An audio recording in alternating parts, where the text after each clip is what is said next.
You're tuned in to the Stingbat Radio Network on FM 101.2 KRPG.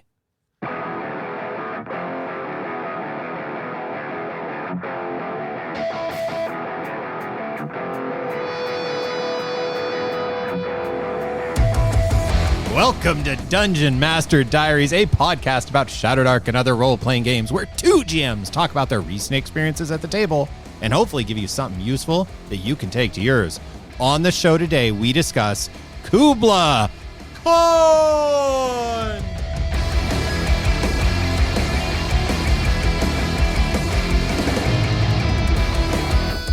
Hello there, sages and adventurers. My name is Jody, and with me as always is my good friend and GM colleague and adventurer and taker of risks, Matt. How you doing, my friend? Hey, out of the comfort zone.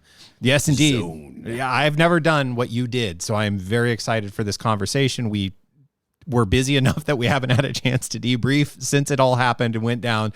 Today's show focuses on KublaCon, a local gaming convention to us, where Matt ran a few games, a Shadowdark game in particular. So, Matt, why don't you take us to the con table and tell us how it went? Yes, the circular table inside of a hotel room.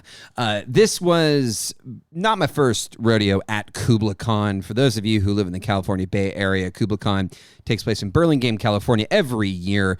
The KublaCon Prime, the event that sort of started it all, takes place over Memorial Day weekend. And there are a couple of other cons they've expanded to over the course of the rest of the year. But, Jody, you and I go to this every year. It is actually primarily a board game focused convention. That's kind of, there's quite a bit of role playing, but it tends to be less visible than the board gaming, which takes place all over the kind of open spaces of this convention. And yes, I decided that I was going to try and run a couple of games because normally I curate the tables and the people I play with pretty rigorously, as do you. And I thought, you know what? I haven't ever done this before. It will almost certainly be fun. And if it isn't, it'll at least be content. So what I did was I ran a 5-hour Mothership game. And I ran a 4-hour Shadowdark game. Specifically, the Mothership module I ran was a module named Bloom, which is exceptional. I don't want to give anything about it away. We might actually talk about it at some point. I've now run it a couple of times, and it is great. We'll put it in the show notes. It's Bloom. Can't recommend it enough. And then the Shadowdark module I ran was not actually written for Shadowdark. It's written for my beloved Dolmenwood and kind of the old school Essentials adjacent system therein. I ran Winter's Daughter, which I think a lot of people would put in the group of the best starter OSR dungeons around. There are quibbles with it in terms of theming and whatever, and whether it's right for your table, but regardless, I had an absolute blast. I enjoyed the heck out of both of these games. We will get into some of the hiccups and some of the things that I think were challenging or some of the ways that I might run games in the future and do things differently, but I had a great time, and the players at my table were, by and large, awesome, enthusiastic, and excited to roll some dice together in a somewhat sterile hotel room. So let's gather around the fire and start off by talking about, so you met some strangers in a random hotel room. I'm sorry, the zoom out on that is this is hard to explain. A friend of mine years ago was trying to set up a local wargaming group to start playing 40K, and his wife walked in and was like, "Are you talking to more strange men on the internet?" And he was like, yes, I so we'll hold my beer. I meet strangers in random hotel rooms. All right, man, I'm going to own this right up front as my emceeing hat is on for this episode. I have gone to Kubla for many years. More than me, for sure. Yeah, I realized I think I am in multiple decades now, which is very weird. That doesn't seem possible. Awesome. It was until I was like, that means I'm old, which is the theme of this year. I've never done this, and I've always been extremely curious. They have a giant Pathfinder room that is accessible, where there's multiple Pathfinder games all going simultaneously. Dungeon Crawl Classics as a system has like really specific roots tied to this convention in the Bay Area. I've always known it's a huge part of the convention, and I have always avoided it, but always been so curious. And just to really own it, I did not play or run a RPG at the convention. I stuck to my usual routine, which is great and full of libations. But what I realized is there is one thing in particular that has always kept me away from the table, and I'd kind of like to start our conversation there. It's the non-curated table. For me, and I think a lot of folks, an RPG is a chance to sit down and gather with your close friends and play this thing that you all share together. And that core conceit being removed fascinates and terrifies me. So I kind of want to start there. I feel like that's the elephant in the room for a lot of people. If you've ever been curious about doing this, you know, especially from the GMing side, which actually I wonder on some level, I think I would feel more comfortable GMing a convention game than playing in a convention game. So how does any of that fall for you now that you've done the thing? You did the big scary thing. So first of all, 100% on the run versus play. I mean, I think, granted, you and I think, enjoy running games maybe more than we enjoy playing on the whole. Certainly, I think that, I'll speak for myself. I enjoy running games more than I enjoy playing. Well, I get to play with a better GM than you do, so there's that. Okay. That was easy. Right. That was easy. All right. Calm down, Jody. The thing about convention games, okay, so let me try and take this in chunks. So, yes, on the I would rather run a convention game than play in one. Second, the reason that I sort of cleave that direction is the same reason that I do at a home game, which is that I like to be able to set the tone. And to a certain extent, tone being things like grim or, you know, whatever, but really the tone being, what are we all here to do? Is this a serious, you know, mechanics-focused situation? Is it highly tactical? Is it highly narrative?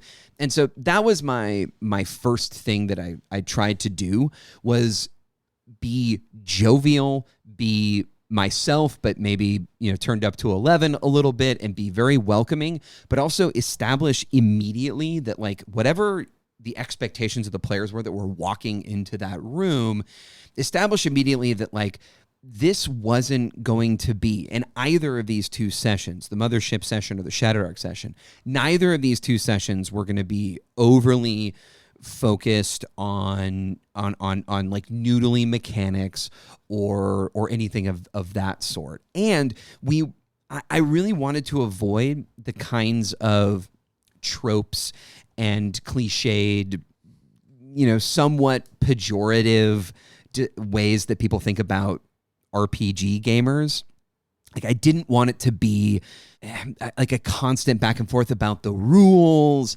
I didn't want there to be a sense that the people at the table, I don't know. I just get this sense that there are some things, some assumptions that people have when they are arriving at a table. And I wanted any and all of the assumptions that might have been associated with, like, negative experiences to be abolished. And I also wanted to establish that, like, that this wasn't a place for those negative, tropey pejoratives of murder hoboism, or, you know, people being on their cell phones or whatever. And, like, that was mostly successful. We can talk about some of the ways that it wasn't. And I did have one player in particular who I'm pretty sure did not have a great time in the Shadowdark game in particular. We can talk about that later. But out of 11 total players, right? Yeah. That's less than 10%. I mean, 90. Well, you got an A, over 90% are satisfied. I mean, so the third thing I want to say, just really quick, is that one thing that was interesting about running a con game and not having a curated table was that it allowed for some of the concerns that I have when I do curate a table, which are namely the the fact that I have invited people to a game and I will see those people again. Like there was, I somehow was not as nervous to run a game for strangers at a convention, who I did end up seeing actually a lot of them like around the convention and, stuff like that. But I just wasn't as nervous because I was like, first of all, I know both these modules really well, like the back of my hand. I can basically run them without notes. And if somebody doesn't have a good time, I know I'm confident enough in my ability to run these modules and run these games that I know that it wasn't meant to be in terms of the way that I was running didn't resonate with that person. That was helpful. I didn't know that going in, that I was going to be able to sit down, feel confident, and just kind of let it ride. Yeah, you did say to us after your first game that went really well.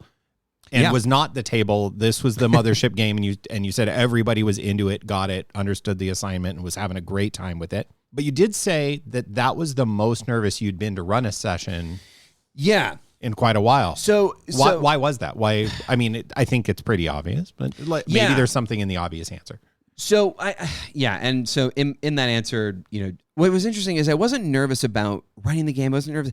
I was just nervous. Like I don't actually know where the nerves were coming from. I think it was just, this is a new experience and I want it to go well.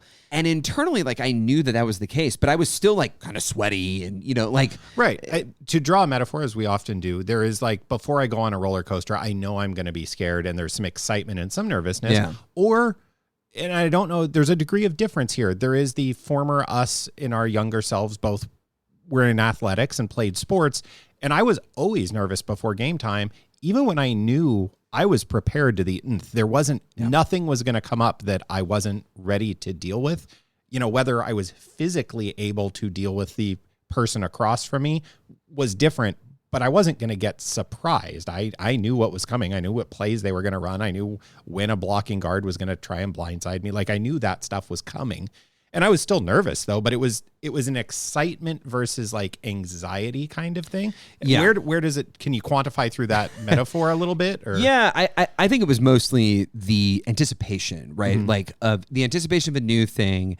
I will say, like, and this is, I think we sort of plumbed the depths of a little bit of your like creative process and a little bit of the kind of, I genuinely enjoy running games because I like people to have a good time, and I want to provide them with a good time. And not knowing and being confident in running games and knowing that I can provide a specific experience is one thing. I was still nervous that like the people would arrive to the table with different expectations.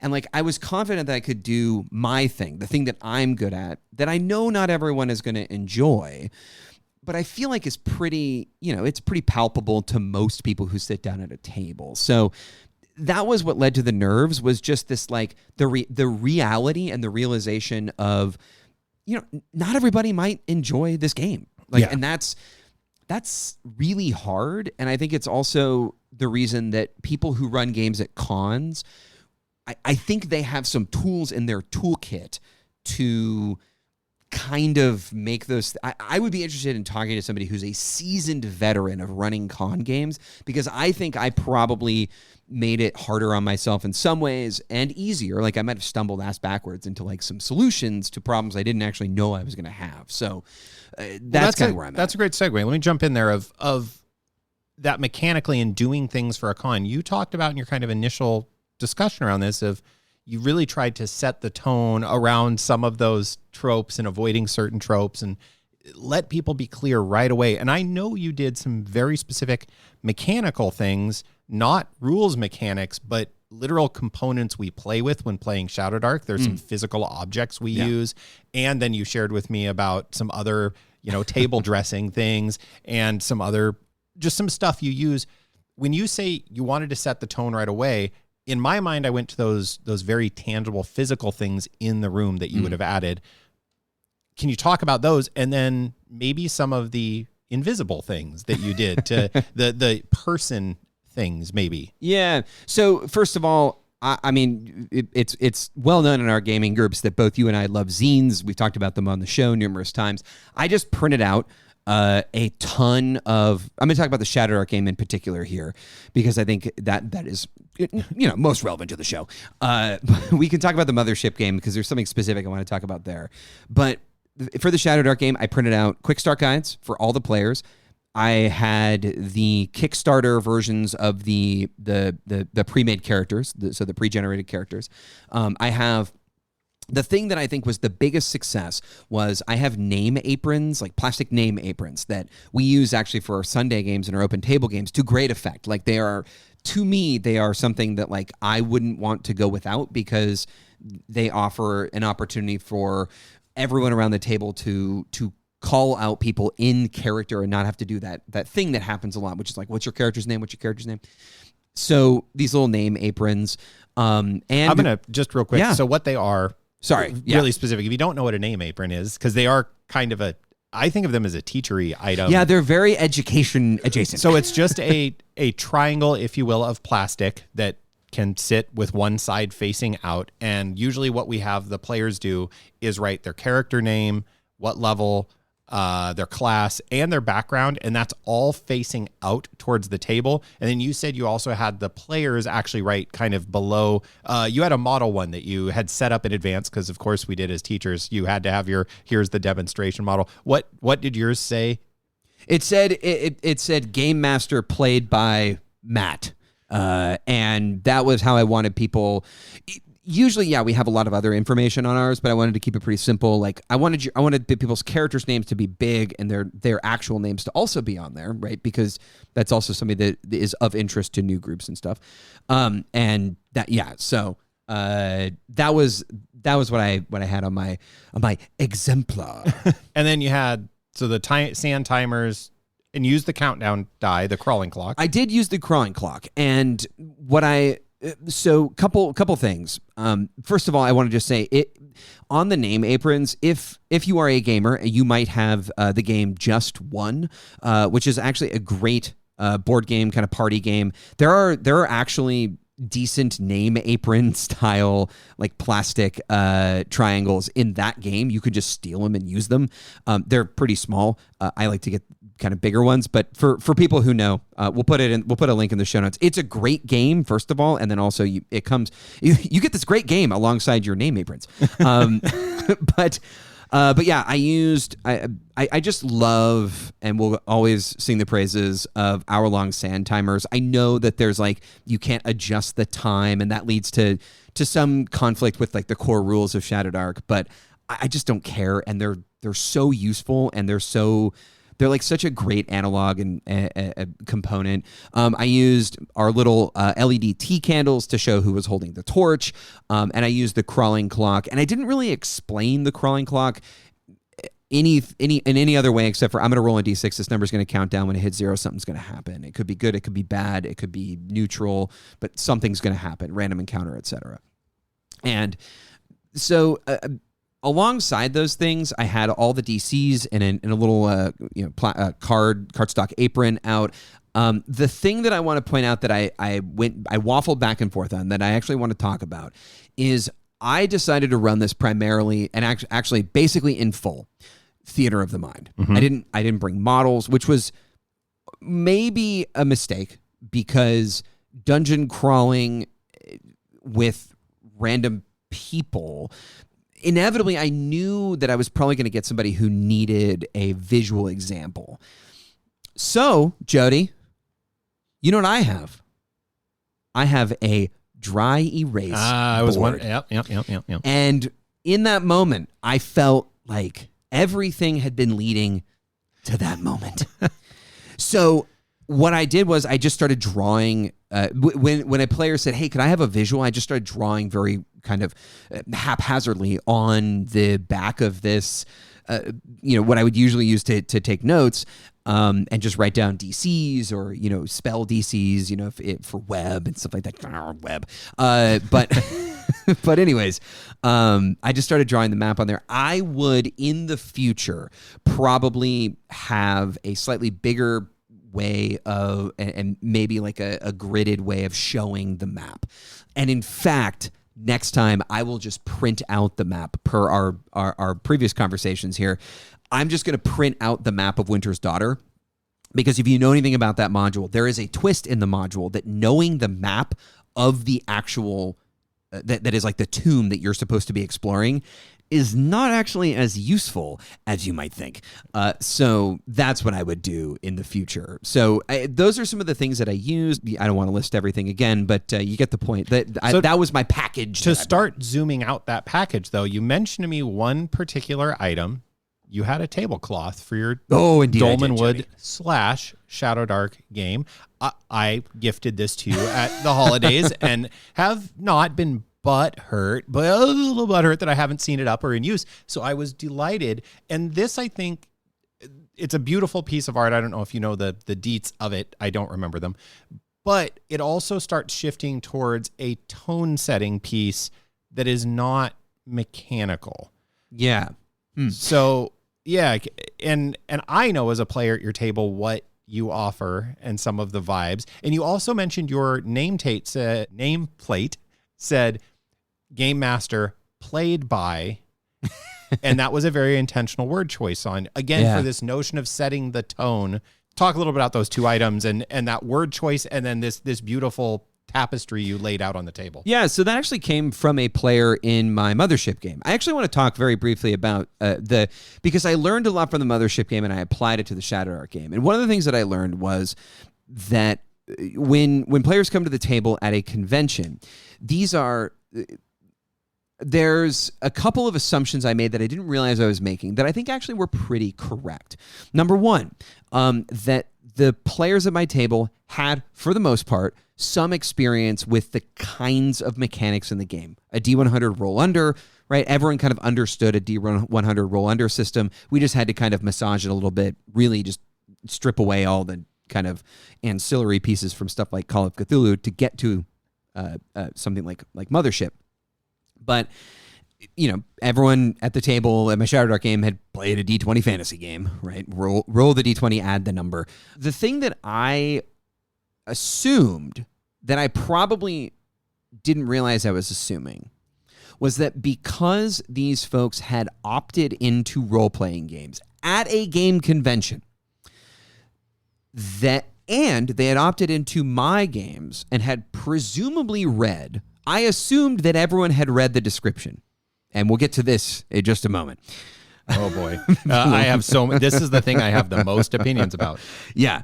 So I tried to write very, terse, but also sort of, I don't know, illustrative descriptions of the game that I was going to run and set the tone there before players even decided to opt in. I don't know that I should have made the assumption that players were looking for that specific game, because it turns out that there weren't actually that many Mothership or Shadow Dark games at the convention. And my games filled up within minutes of posting. And I don't think anyone was like, this guy, this random dude who's never run a game at KublaCon, I want to play in the newbie GM's game, right? Like, people just hit the button because they wanted to play in a Mothership or a Shadow Dark game, both games of which in the last year have had pretty good press years. So, and that was that was also why I wanted to run them, because I was like, yeah, I want to give people an opportunity to play these games that have kind of been, in and around the zeitgeist of role-playing games. So, I don't know. I made those assumptions and I'm not entirely sure that they were the correct assumptions. I think they worked out okay, but going forward, I would probably make different assumptions. Now, in terms of the set dressing, Jody, I wanted to reinforce the fact that Dolmenwood is a very specific kind of setting. So I put out this like tablecloth that is lovely. Frankly, the reason I haven't put it up is because I can't find a place. I don't actually know where to put it. And I know actually where I'm going to put it. It's going to go up where the current Dolmenwood map is on the wall when we're done with the campaign. But long story short, Jody, it was a really good idea, and it was also something that like I wouldn't have had without your generosity. So thank you. Hey, that's the least I could do, and I'm glad it got use at all, because it gets that like dark, quirky fairy tale. Oh, indeed, it does. A little bit whimsical, but also kind of dark and scary. So you mentioned about running Shadow Dark and Mothership specifically because both have had a pretty big year in the past, indeed, year and a half or so of their arrival to the market. That was something as I was pondering this in the build-up, because the funny thing is I did prep a game to do a drop-in game, and then just my convention time, I was selfish and used it for my dang self and didn't end up doing that. But one of the things I was finding myself wrestling with is the notion of, okay, so people want to play Shadow Dark, people want to play Mothership. So am I running a demo game of that? Yeah. Or am I running, for lack of a better term, just a game of that? Yeah. Was that a thought process you had, or probably should have been? Hindsight? Well, in hindsight, it sounds like you went for the latter of I'm just running a game of full stop. And in that thought of, should I be considering this a demo of this new game, or should I be considering this would that have changed anything for you, do you think? Or you're at this point, you're like, nah, I just would have done it the same and it would have been. So a couple things. First of all, I didn't treat it like a demo game because what I wanted to get into the game.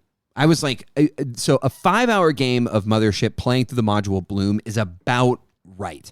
Like, we finished about 10 minutes before time, and it felt like a session that had a full kind of beginning, middle, and end. The 4-hour game of Shadow Dark could have, if the players had decided to do what I thought they were going to do, could have been very short, and I would have had to improvise a bunch of other kind of more open world elements. Luckily, I have some experience running Dolmenwood and probably could have done that without almost any notes. So as far as like the difference between I don't know what I would do differently to do a demo game, because to me, a demo game is playing the game. And you know this, Jody, that like I run my games in part via just like force of personality and like sheer force of will to just kind of bend the game in the way that I want it to bend. Not the narrative necessarily, but like the tone and the vibe. So what I did was, for the Shadow Dark game in particular, well, let me back up. The Mothership game is easy to explain.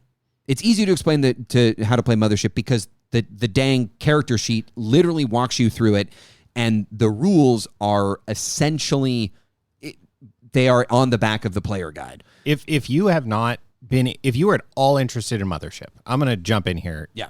And I have only played Mothership. That character sheet is unbelievable. It is, if there are other better character sheets, friends, family, and listeners, add us. I want to see what people think is a better, in terms of not only usability, but like teaches you the game. That thing is a marvel. Go check it out if you're interested. I apologize for interrupting. Please continue. No, I think you're correct. I would agree.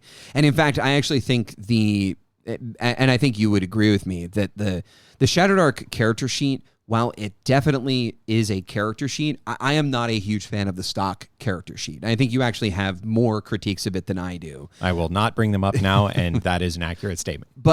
But I think one of the reasons for that is that Mothership is trying to do something reasonably new. I know that that's not technically true, but like it tried to do some things when it came out with its 0th edition that it is now referred to as.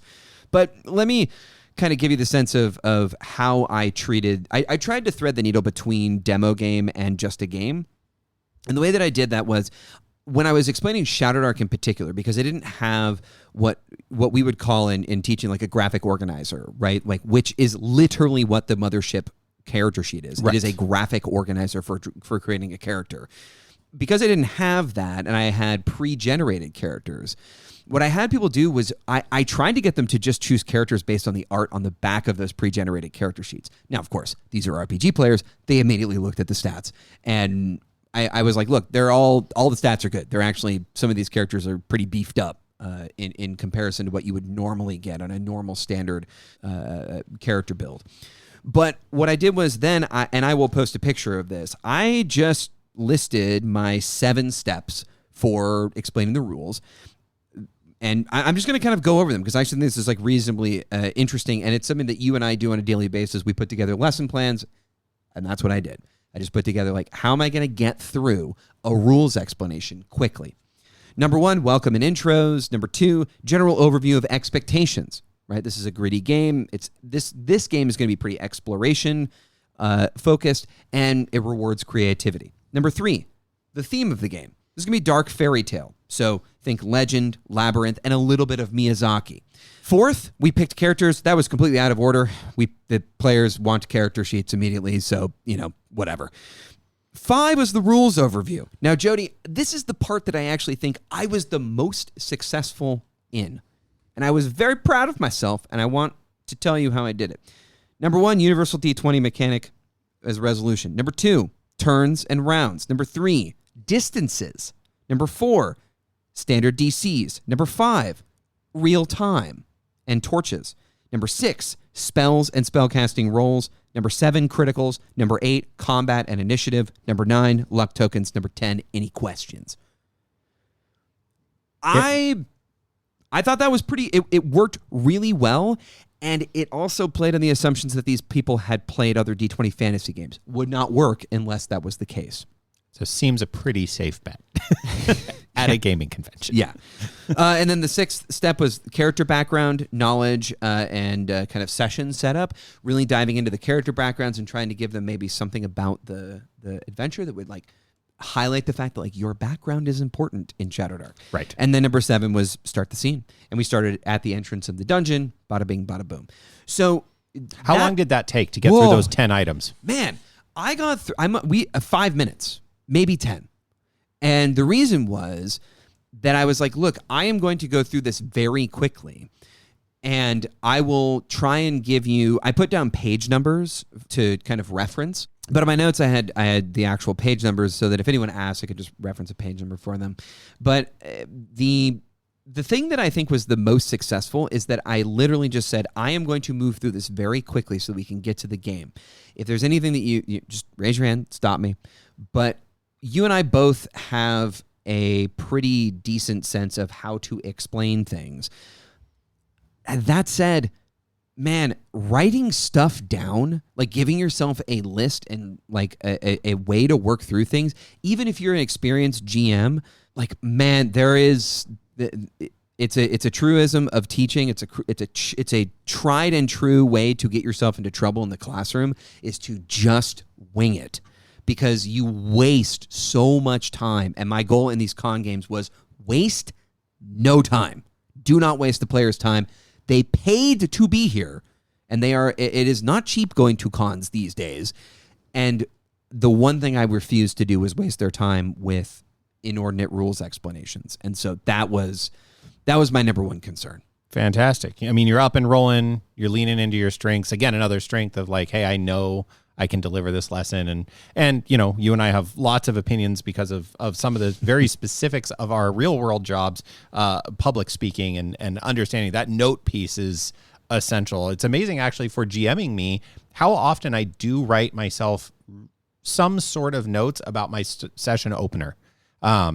Even if it's not a particularly fast start, that'll be the one part of my session that has a little bit more rigorous notes than not. Is really, I want to hit these handful of items to get me up and going, because like you said, they're just farting around and losing time. In those 10 items, number 2 and number 3 were tone of the game with some power words. And then number 3, you doubled down on that with some movie references for the vibe of Dolmenwood. So really setting that game description. We also talked a little bit ago about writing your game description in the catalog of games to select. Yeah. And I said, I have opinions. I was shocked as I went shopping for maybe signing up for a game, because I had neither played nor run at a convention, still remain virginal in both experiences. And I was floored at how many of the game descriptions told me nothing. Like, I didn't know what system you were running. I didn't know what the vibe was. It was somehow like an amazing amount of not information. Yeah.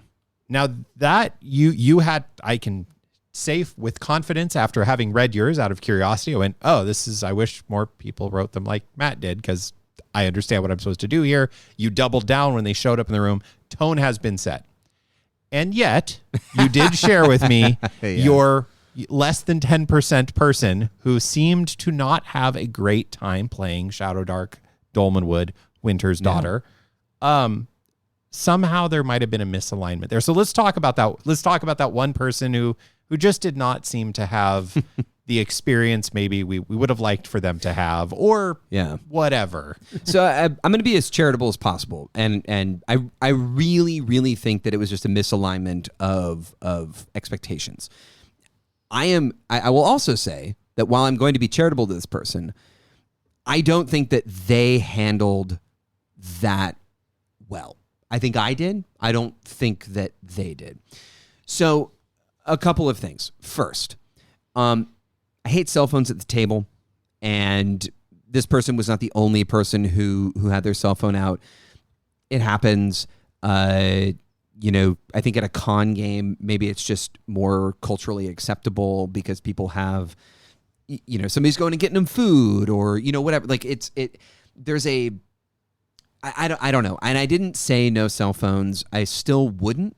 But this player in particular was the most egregious in terms of cell phone checking out of the game. That's Are they like watching YouTube videos? No. I don't know, because the way when I was running the game, I was running it in a reasonably rigorous round and initiative order. I actually, Jody, we can talk about this later and maybe even a later episode, but I actually used almost core Shadow Dark, none of our house rules, save for the crawling clock, which I actually think was a great addition for a con game. Yeah.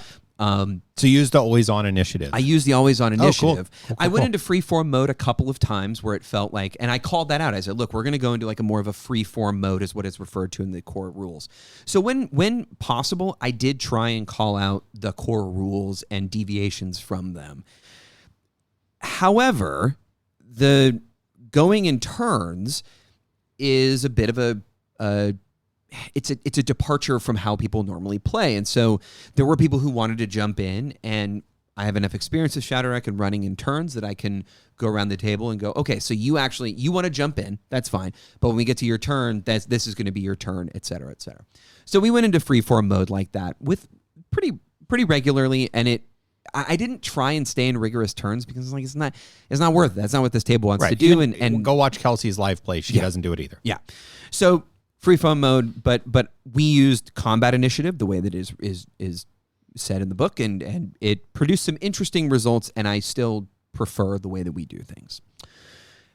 Now, the player in question, when it was not their turn to act, that is when they were largely checked out, which was unfortunate. Second thing, and I think the more egregious of the player behaviors, was this player seemed to think that they had the dungeon figured out. They did not realize that there was a genuine twist. And I think what they thought was that it was a baby dungeon, right? The dungeon, and this isn't any spoilers, it's the dungeon is symmetrical, and there are extremely clear, at least in terms of dungeons, there's an extremely clear puzzle in the dungeon that I think is very well done, but also pretty obvious to most players. I've never had a group, in like the 6 or 7 times I've run Winter's Daughter, I've never had a group not understand the central puzzle. I'm not going to reveal what it is, but I've never had anyone miss it. This player seemed to think, first of all, that he had the dungeon figured out, and second of all, didn't get the puzzle. Everyone else around the table did, and they got upset when no one listened to them in a way that I felt was pretty crappy. And they continued to have an air of arrogance about them that I found to be distasteful in many ways. There were characters that wanted to role play and do, like, Dolmenwood is a silly place. There is a moment where you are asked if you would like to take some scrumptious things from a bag that may have adverse or positive or just strange and weird effects on you, and it is one way to get entry into a location. This player like refused to engage with this just fun and whimsical element of the game. I'm not entirely sure why. I think maybe it was just because they felt like it was not tactically or strategically a good idea. Everybody else around the table was like super gung-ho and was like, sure, yeah, let's get in on this. Roll on the random table. Let's see what happens. Yeah. And it was super fun. This player was like visibly annoyed that people would push the big red button.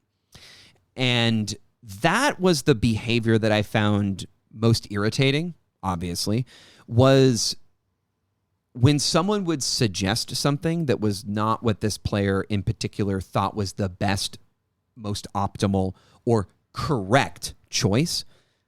Their body language suggested that they were annoyed. It was pretty obvious. I think everyone around the table got it by the end, that this player was just like, let's hurry up and finish this, was the eventual.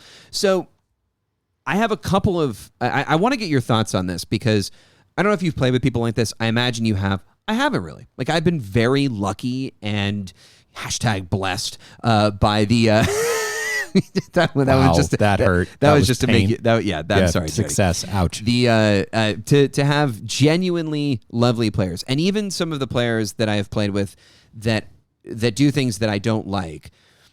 You know, most of the time they don't do those things all the time.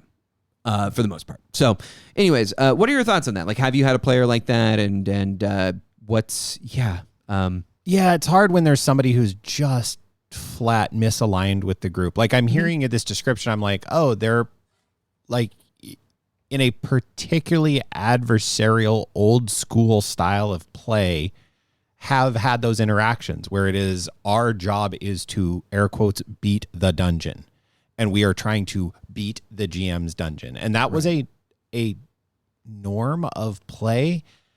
But it does seem strange to me that somebody at a convention would be, if that read from me from it as an outsider is accurate, would be doing that just because, this is going to be kind of mean, and I don't mean it this way, is that was how we played when we were like 12, of like, we're going to beat the dungeon, and the GM being like, let's see if you guys can beat this dungeon. And that requires that kind of make optimal moves approach to play, which is fun to a point, right? Like that once you've done that a few times, it's like, okay. And then eventually you realize the GM can always win if they want to.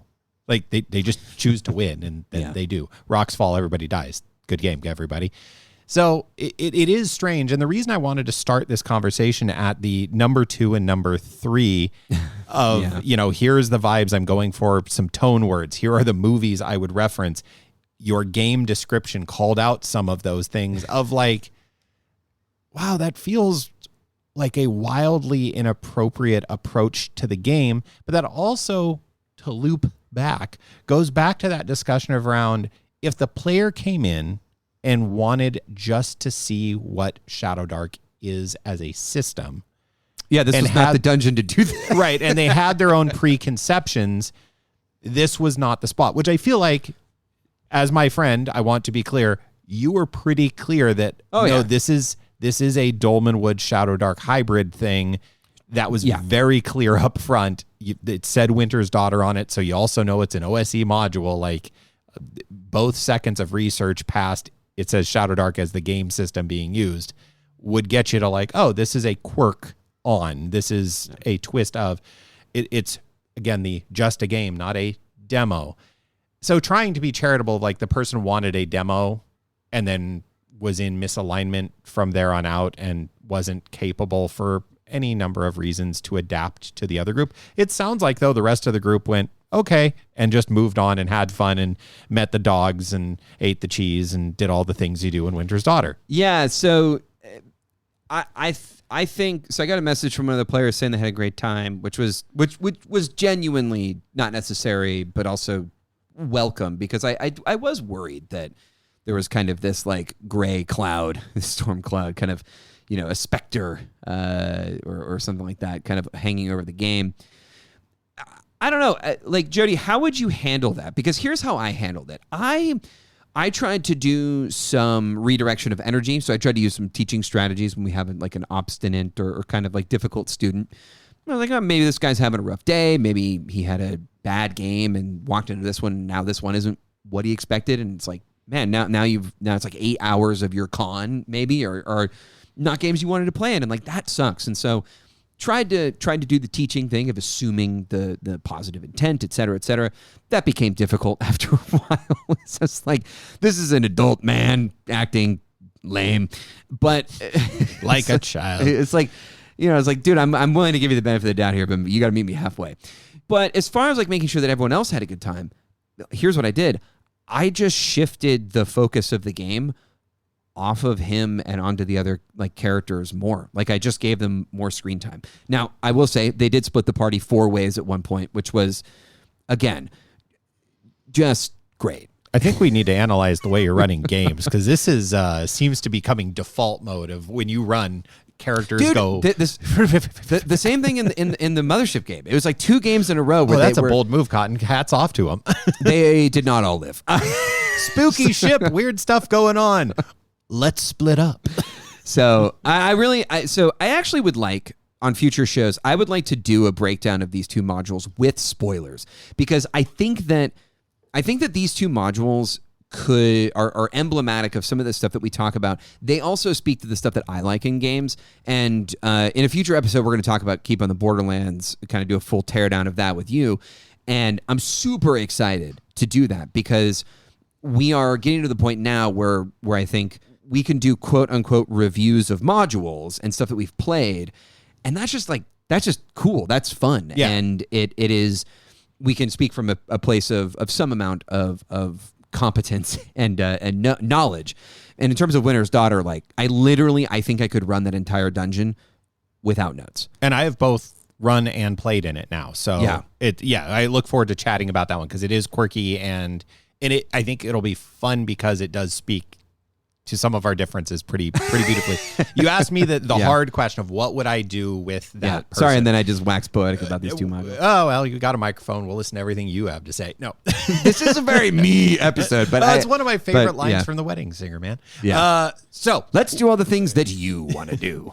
Not from The Wedding Singer, but also a great movie. And anybody who got that, you're welcome here. We're your people. Yeah, there you go. All right, Jody. All right, now you can speak. Thank you. 2 things come to mind. One, what I do when I notice a player in general is having a misalignment with whatever's going on, whether it's the scene they don't like, I will try and look for a point to give them some of what they're wanting.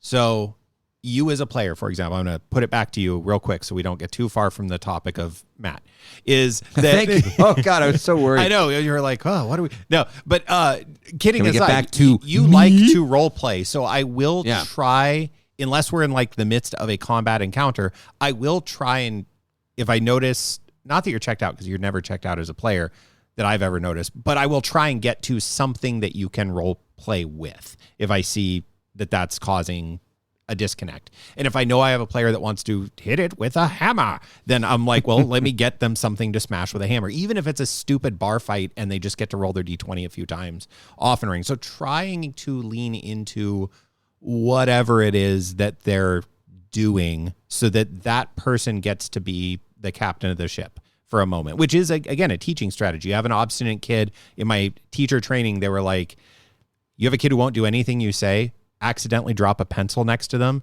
and walk a few steps away and go, hey, will you hand me that pencil? And if the kid will hand you the pencil, you got them, because they did something for you. So now you can build from that. So give them something to do. The second thought that came to mind, and is the wisdom of the internet, and I don't know what if at a convention game this is doable, is you just talk to the person of like, hey, you don't seem to be having a great time here, you know? And that would be very awkward in a one-shot 4-hour experience to be like, hey, Bob, can we step aside for a second? You really don't seem to be having a good time, man. Like, you can go. You're not going to hurt my feelings. Like, and it sounds like this was creeping towards that point. It was. And I think the metric has to be, again, teaching experiences. For me, I would never ask a kid to leave class unless their behavior was making it so others couldn't participate or others couldn't learn. That is always my metric as a teacher of, I can't teach you if you're not in class, so I don't ask my kids to leave class.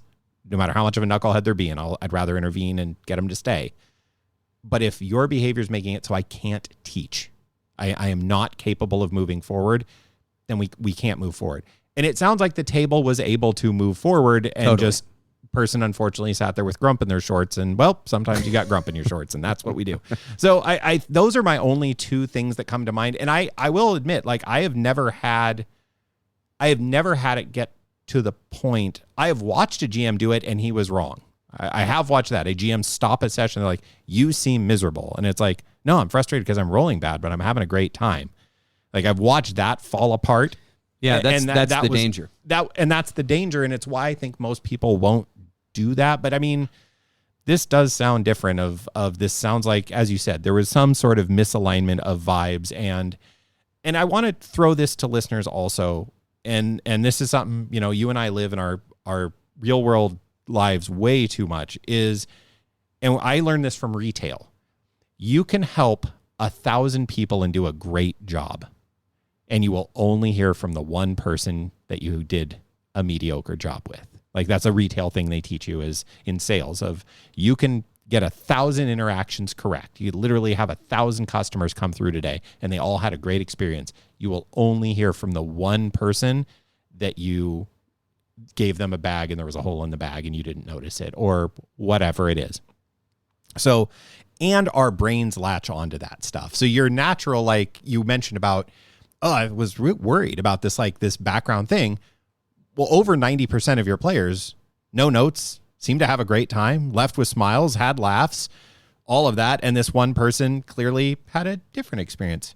Before we wrap up and get to outro and hearing from our sponsors, I have one last thing I want to ask you about, because you shared with me as we were waiting for a top tier deli sandwich in Burlingame.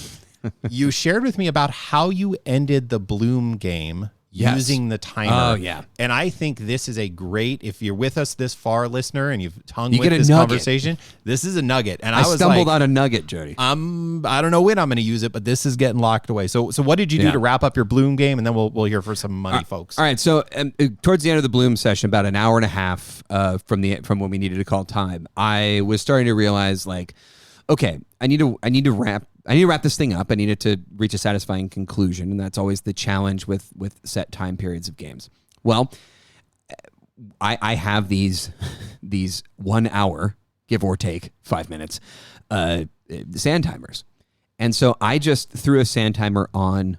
I said, look, we have an hour and a half left in our game. In 1 hour, when this timer is out, the drama and the pace of the game will increase exponentially.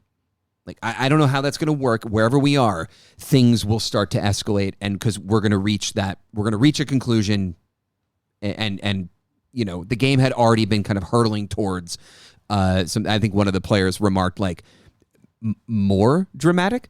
I'm sorry, more dramatic. And I was like, oh, okay. Well, then I guess we're in a good place. So, long story short, I basically. It was useful for two reasons. Number one, I didn't have to constantly be checking my phone. I had an hour timer in front of me, and I knew when that hour timer hit zero, it was about a half hour left in the session. And I also was transparent with the players, like, this is a con game. This is something we're going to do. We were already kind of on the way to the end of the session, but I wanted to make sure it was a visual of, like, you know, something gnarly is going to happen, right? The monster is going to be be released. They correctly figured out what was going to happen, because I had been telegraphing the danger of this location that they were in is far under a kind of like an alien sea, and so it had been leaking water, and they understood that, like, a component of the scenario was the potential for this thing to collapse, and that was likely what was going to start happening at this hour mark. And so, long story short, I didn't actually need it. The players did it for me. They escalated the game to a satisfying conclusion without that timer even really mattering. But it was successful in creating drama and tension in a meta sense. And I genuinely think, I just cannot extol the virtues of, like, an hour-long sand timer. It's so good because an hour is it is a unit of measurement at our tables. We measure our game sessions in the number of hours that they last. What could be better than a way to track an hour of play? Oh, yeah, amazing. it works and it's good, and I'm glad you brought it to our table. You know what else I'm glad we're bringing to our table? A sponsor. Let's hear from them. Jody, this episode of Dungeon Master I almost forgot the name of the show. I mean, I certainly didn't forget the name of our sponsor, but I almost forgot the name of the show. Oh my gosh, Dungeon Master Diaries. That is the name of the show, and the name of our sponsor today is Mystic Ladle. Now, Jody, I know that you have had some experiences with Mystic Ladle. I want to give you an opportunity to share them in just a moment, but just so that all of our listeners know, this is the only breakfast cereal that is forged by wizards and is legally distinct from any other arcane breakfast cereals currently under trademark. Very important to note. And of course, adventuring life is hard. You know this. You just had to pack up games and things and make your way to a convention in a far off land. You've fought through the night tooth and nail. Your thief's chewing on a bootlace, and your last meal was just a handful of moss and a dream. But you, Jody, you know that when you wake up in the morning, there's nothing better than something that's fast, filling, and not magically poisoned. And that is what Mystic Ladle brings us. And so I want to hear from you about your experience with Mystic Ladle. What have you been enjoying? Cinnamon Spell Blast, Voidberry Crunch, or what about Oat Lich Charms? Which one of the, or maybe one of their other many flavors? You know, I really have been. I thought cereal was a thing of my past, that I had outgrown it. I'd leveled up to the point where I needed something a little bit more. But Mystic Ladles really come through in a pinch. You know, I feel like The Walking Dead in the morning. So Oat Lich Charms are the way to start my day. They wake the dead, and I'm ready to rock and roll. And Oat Lich Charms are a part of a balanced breakfast, Jody, and they're possibly a phylactery. And if you use the code Breakfast Ritual at checkout right now, you can get 10% off your first enchanted box delivered via teleportation circle directly to your campfire. No more soggy rations, no more mystery meat porridge, just pure, crunchy, eldritch goodness. Mystic Ladle, because every hero needs a cereal that doesn't try and bite back. All right, we are back. Let's bring this topic into the light and see what our core takeaways were from this discussion. Matt, kick us off as the storyteller. What do you got?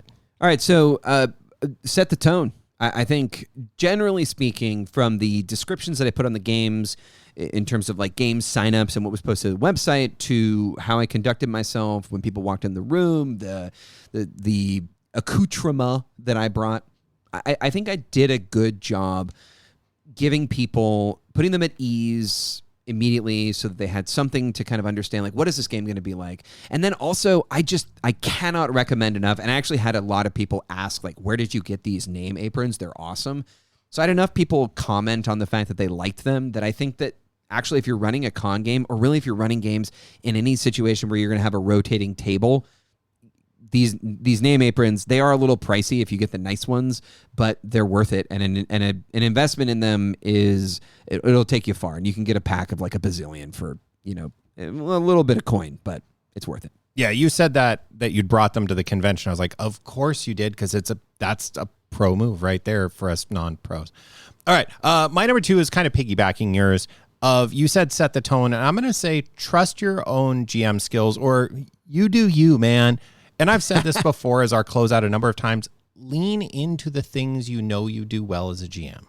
For me, if I were to go forward, and the things I did bring to run my own demos, and will do this in the future, there were models, there were miniatures. That is a piece of how I GM. It would be very difficult to let that go.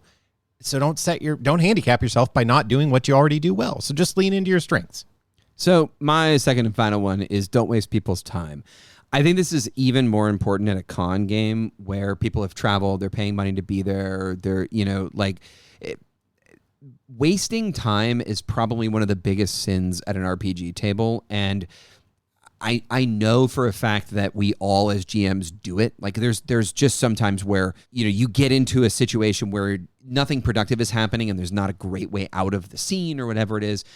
But by and large, the thing that I tried to focus on the most and the thing that I kept coming back to was, unbeknownst to me, just not wanting to waste people's time, wanting to get them into the game, making decisions, rolling dice, having some fun as soon as possible, but also making sure that folks knew what they were getting into. So, yeah, it's a tough needle to thread in terms of setting up the game, running the game, and reaching a satisfying conclusion. But not wasting people's time is like it's a core element of my entire being. Yeah, well, it's that mantra of like, let's move forward, and gently pushing the pace is a thing I have learned in my recent jamming. Is more of a thing you can do than maybe you think. You can push a little bit harder than maybe you feel like you can. Oh, for sure. And that ties me into my last point I want to make. You know what? He said to himself, don't be afraid to do the scary thing. Matt, as always, is a doer and a jump in there and a get her done kind of guy. And I benefit from that all the damn time because I get to follow along behind going, this was fun. And this is a great example of exactly that in that aspect of our friendship. I look forward to the next convention, also running a game, and then coming back here to talk more about it and doing the scary thing. All right, adventurers, as the torchlight grows dim, we hope you were able to find something useful in this episode that you can take into a future game. If you have any questions or unique experiences from your table that you'd like us to discuss on a future episode, you can email that to us at dmdiariespod@gmail.com. You can reach out via YouTube or Facebook, or best of all, on the Dungeon Master Diaries thread on the Shadow Dark Discord channel. You can find links to those feeds and any other materials we referenced in this episode in those show notes. Until next time, may your cons be joyous and freaking loud. Dungeon Master Diaries is a production of the Stingbat Radio Network. It is produced by Jody Kropholler and edited by Matt Bruner. Our intro and outro music is composed by Christian Schuster, and Dungeon Master Diaries is an independent production and is not affiliated with the Arcane Library, LLC. Shatterrock RPG is a product of the Arcane Library. Copyright 2023.